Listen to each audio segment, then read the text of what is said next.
Avertissement. La vidéo que vous allez voir est une rediffusion, présentée au courant de l'été 2020. Elle fut l'une de mes vidéos où je suis le plus heureux à avoir réalisé dans ma vie dans mes chroniques Fasciné TV. Prochainement, je relancerai d'anciennes chroniques fascinées sur YouTube sur cette chaîne, mais en ne mettant pas un avertissement préentendu dès le départ. Sachez que par respect des artistes ou des émissions que je citerai, je ne mettrai plus les vidéos ou les publicités en rapport avec des musiques, des films et autres par respect par YouTube. Des vidéos montrant des séries et des films sont protégées par des copyrights qui ne m'appartiennent pas. Par respect pour les gens qui ont bossé dans ces séries ou films, je vous recommande d'aller sur ma page Facebook des Petites Folies à Philippe pour les revoir si le cœur vous en dit. Elles resteront là jusqu'à ce que je trouve une nouvelle chaîne de vidéos libres de droit qui m'aideront à partager mes vidéos sans aucun problème de copyright à l'avenir. En attendant que de nouvelles plateformes numériques sortent sur le web, autres que YouTube et Facebook fassent leur entrée, je souhaiterais que vous me dites dans les commentaires s'il existe des plateformes similaires qui sont mieux que celles qui existent déjà. Une de mes amies recherche également d'autres plateformes pour ses vidéos historiques qui valent mieux la peine que ce genre de plateformes qui existent présentement qui sont mieux que Dailymotion, Vimeo et autres. Je vous remercie de votre attention et je vous souhaite un bon voyage dans le temps!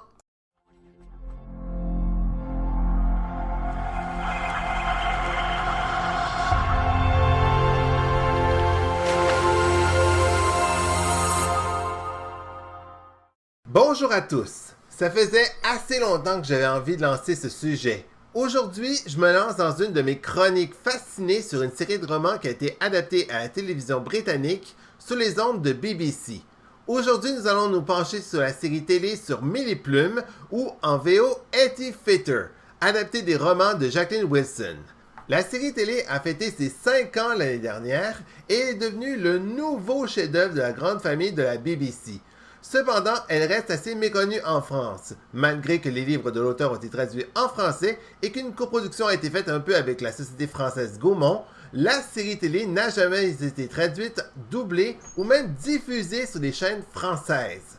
La raison principale est que dorénavant, que les séries télé jeunesse qui viennent d'ailleurs coûtent trop cher et qu'en Europe et en France, ils sont beaucoup plus intéressés maintenant par des telenovelas qui me déçoivent énormément. Il y a énormément de chefs-d'œuvre de séries live jeunesse faites en Grande-Bretagne, en Irlande, en Australie et en Italie, et bien d'autres qui méritent d'être scrutés à la loupe au lieu de séries sud-américaines et d'Amérique latine qui se ressemblent beaucoup trop.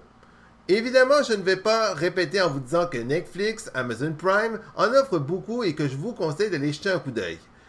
Hetty Fetter, ou Mille et Plumes dans sa traduction française, est une série de romans jeunesse écrits par Jacqueline Wilson. Cette dernière est une véritable mégastar en Grande-Bretagne. Ses livres jeunesse ont été vendus en Grande-Bretagne à plus de 25 millions d'exemplaires et traduits dans de nombreuses langues. Elle a débuté dès le plus jeune âge à 9 ans où elle a écrit son tout premier livre de 22 pages intitulé Mythe de Margot, qui parle d'une famille de 7 enfants. Elle étudie d'abord le secrétariat, puis se lance dans le journalisme et dans l'édition, et à 19 ans, elle épousa William Millarm Wilson. 2 ans plus tard, elle eut une petite fille du nom de Emma, et à 24 ans, elle a commencé à écrire ses tout premiers romans à destination des préadolescents. Elle a remporté de nombreux prix dont le Children's Book Awards en 2000 et 2003, ainsi que le prix Tam Tam pour Lulu Bouche Cousue. Elle vit aujourd'hui près de Londres. En 2008, elle a été élevée même au rang de dame de l'Empire britannique. Les nombreux sujets abordés par de situations difficiles que les jeunes doivent vivre, tels que les sans domicile fixe, le divorce, les mauvais traitements, l'amour impossible, les femmes battues, les mises sous tutelle, la maladie mentale et même l'homosexualité. Son style d'écriture est très agréable à lire pour les jeunes. Grâce au narrateur à la première personne, grâce à ça, les lecteurs s'identifient très bien aux personnages. Elle a écrit aussi des séries télé britanniques qui ont eu énormément de succès là-bas, dont la plus populaire, The Dumping Ground, en traduction française, Le Dépotoir, qui est une série qui suit les aventures de nombreux jeunes enfants et adolescents qui vivent dans une énorme maison où sont laissés les jeunes qui ont été abandonnés par leurs parents. Le fait le plus incroyable de cette série, c'est l'incroyable casting qui met en vedette des enfants et parents normaux, ainsi que de nombreux jeunes qui ont des cas d'handicap physique et intellectuel qui jouent durant la série. D'ailleurs, cette série a gagné le BAFTA de la meilleure série familiale pendant de nombreuses années consécutives.